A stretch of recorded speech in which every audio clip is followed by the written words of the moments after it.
آج الطاف حسین میم مٹیریل بن چکے ہیں.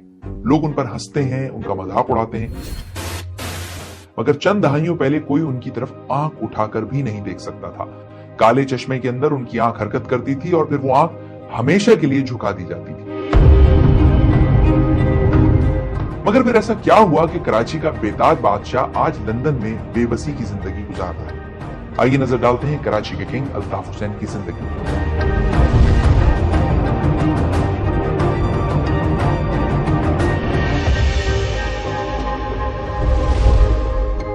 3 فروری 1981 کی دوپہر تھی.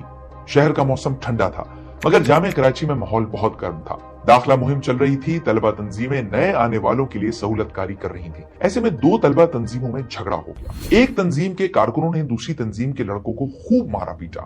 وہ سب بمشکل جان بچا کر بھاگے. 28 سال کا وہ نوجوان گھر پہنچا تو اس کے کپڑے لہو سے تر تھے. کسے معلوم تھا کہ یہ واقعہ کراچی کی سیاست میں ایسا موڑ لائے گا کہ پورا شہر لہو لہان ہو جائے گا. وہ نوجوان کوئی اور نہیں خود الطاف حسین تھے اور ان کے کپڑے عظیم احمد طارق اور دوسرے ساتھیوں کے خون سے آلودہ تھے.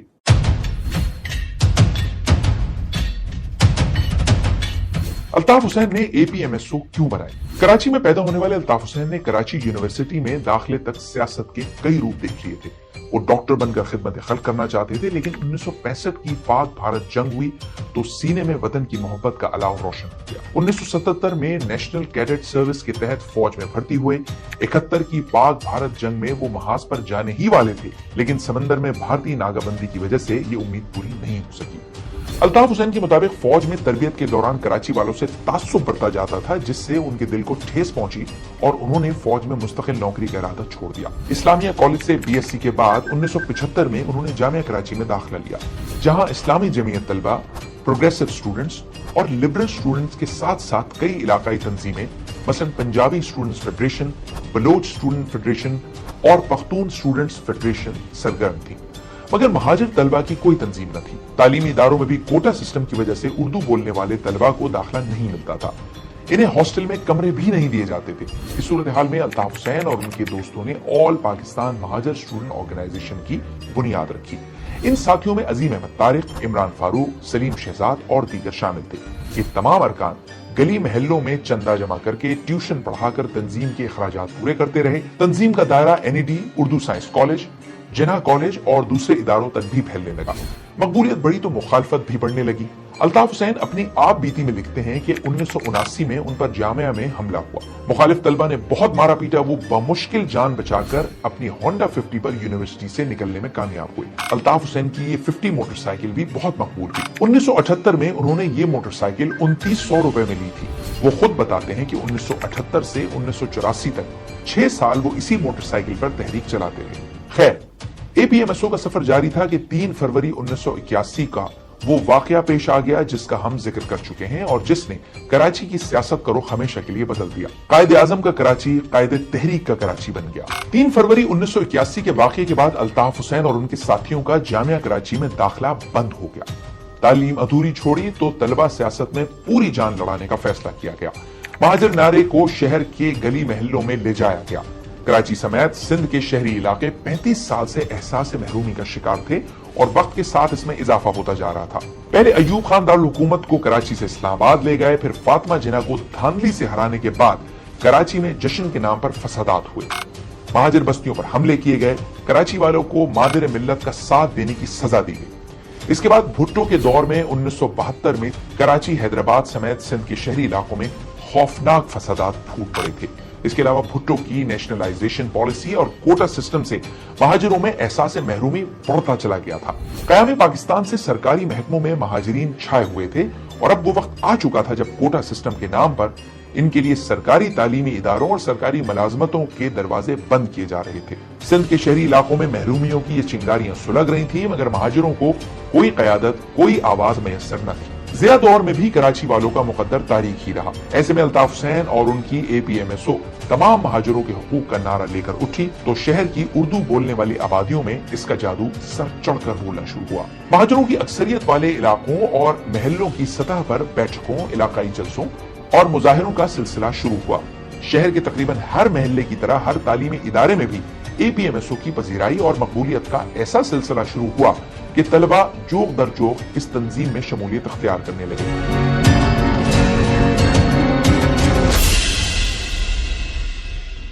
دلچسپ بات یہ کہ الطاف حسین 1983 میں اپنے بھائیوں کے پاس امریکہ چلے گئے تھے اور 18 مارچ 1984 کو جب APMSO کی قیادت نے مہاجر قومی موومنٹ یا MQM کی بنیاد رکھنے کا اعلان کیا تو وہ ملک میں نہیں تھے۔ ان کی غیر موجودگی میں انہیں قائد تحریک قرار دیا گیا۔ عظیم احمد طارق MQM کے چیئرمین، طارق جاوید سینئر نائب چیئرمین اور عمران فاروق جنرل سیکرٹری بنے۔ الطاف حسین کچھ ہی مہینوں میں دوبارہ واپس آ گئے۔ MQM بننے کے بعد الطاف حسین اور ان کے ساتھیوں کی مقبولیت مزید بڑھنے لگی۔ یہاں یہ سوال بھی پیدا ہوتا ہے کہ کیا APMSO یا MQM اسٹیبلشمنٹ کا پروجیکٹ تھا؟ مخالفین الزام لگاتے ہیں کہ APMSO یا MQM کا پودا بھی اسٹیبلشمنٹ کی نرسری میں ہی لگایا گیا تھا، جس کا مقصد پیپلز پارٹی کی مقبولیت کو کم کرنا تھا۔ اس سلسلے میں ایک دلیل دی جاتی ہے کہ MQM کا سٹرکچر دیگر سیاسی جماعتوں سے مختلف تھا۔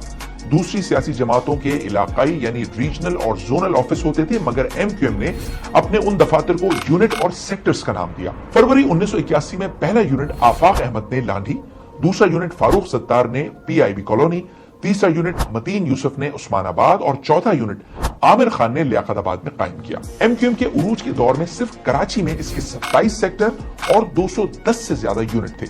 خیال کیا جاتا ہے کہ اس تنظیمی سٹرکچر کے ماسٹر مائنڈ عمران فاروق تھے۔ تاہم شاید یہ وجہ بھی ہو سکتی ہے کہ APMSO کے چیئرمین الطاف حسین بھی فوج میں رہ چکے تھے۔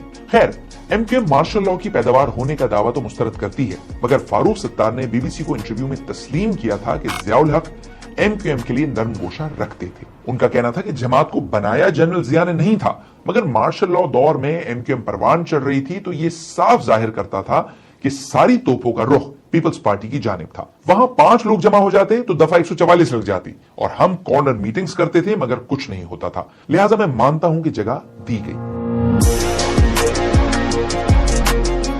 فوج کے نرم گوشے کا ایک اور واقعہ یہ ہے کہ 1987 میں حیدرآباد جلسے کے دوران الطاف حسین نے پاکستان کا پرچم جلا دیا تھا اور کہا تھا کہ پاکستان بنانا ایک بہت بڑی غلطی تھی۔ اس وقت کے حیدرآباد کے JCO سابق DG Rangers major general retired Safdar Ali Khan کے مطابق انہوں نے کمشنر حیدرآباد سے کہا کہ وہ الطاف حسین کے خلاف کارروائی کریں۔ تاہم کمشنر نے جواب دیا کہ جنرل ضیاء الحق کا حکم ہے کہ ابھی ان کے خلاف کوئی کارروائی نہ کی جائے۔ الطاف حسین اس سے پہلے 14 اگست 1979 کو قائد اعظم کے مزار پر بھی پاکستان کا جھنڈا جلا چکے تھے، جس پر انہیں 9 مہینے کے لیے جیل بھیج دیا گیا تھا۔ 5 کوڑوں کی سزا بھی سنائی گئی تھی مگر وہ ہائی کورٹ نے ختم کر دی تھی۔ چلیں، فوجی سرپرستی کی بحث تو شاید کبھی ختم نہیں ہوگی، ہم یہ دیکھتے ہیں کہ الطاف حسین کراچی کے مقبول ترین رہنما کیسے بن گئے۔ مجھے پاکستان کا دشمن ثابت کیا گیا صرف اس لیے کہ میں نے ان بڑے جاگیرداروں کے آگے سر جھکانے اور اپنا نظریہ بیچنے، بلڈنگیں بنانے، انڈسٹریاں بنانے، ملک کا خزانے سے قرضے لے کے دولت مند بننے سے میں نے انکار کیا۔ الطاف حسین زمانہ طالب علمی سے ہی زبردست تقریریں کیا کرتے تھے۔ APMSO سے پہلے 1977 میں وہ بھٹو کے خلاف بننے والے پاکستان قومی اتحاد یعنی PNA میں بھی شامل ہوئے تھے۔ اس دور میں ان کا گھرانہ جہانگیر روڈ سے فیڈرل بے ایریا منتقل ہو چکا تھا، جہاں وہ PNA کے جلسوں سے گھنٹوں فی البدی خطاب کیا کرتے تھے اور حاضرین پر سحر طاری کر دیا کرتے تھے۔ اگر ٹیلی ویژن نے اپنا رویہ نہیں بدلا تو ٹیلی ویژن کسی باپ کی ملکیت، کسی کے باپ کی جاگیر نہیں ہے۔ انہیں APMSO کا چیئرمین یا MQM کا قائد تحریک بنانے کی وجہ میں ان کے سیاسی شعور کے ساتھ ساتھ ان کی اس صلاحیت کا بھی بہت بڑا ہاتھ تھا۔ الطاف حسین اور ان کے ساتھیوں کی کوششوں سے MQM کا پیغام آہستہ آہستہ شہر بھر میں پھیلتا جا رہا تھا۔ اس دوران 15 اپریل 1986 کو ایک اور اہم واقعہ پیش آیا جس نے شہر میں لسانی تقسیم مزید گہری کر دی۔ ہوا کچھ یوں کہ ناظم آباد میں سر سید کالج کی کچھ طالبات کو تیز رفتار منی بس نے کچل دیا۔ ان میں سے ایک طالبہ بشرا زیدی جاں بحق ہو گئی۔ حادثے کا ذمہ دار ڈرائیور فرار ہو گیا۔ اس دور میں بھی ٹرانسپورٹ کا شعبہ زیادہ تر پٹھان اور پنجابی افراد کے ہی ہاتھ میں تھا۔ پولیس ڈرائیور کی گرفتاری میں ناکام رہی۔ بشرا زیدی کی ہلاکت کے بعد کالجوں یونیورسٹیوں کے طلبہ نے احتجاج کیا، گاڑیوں پر پتھراؤ اور جلاؤ گھیراؤ کے واقعات پیش آئے۔ پولیس نے مظاہرین پر شیلنگ کی اور لاٹھی چارج کیا۔ اس کے بعد یہ معاملہ لسانی رنگ اختیار کر گیا جو بستیوں اور محلوں تک پھیل گیا۔ دونوں جانب سے ایک دوسرے کی آبادیوں پر منظم حملے کیے جانے لگے۔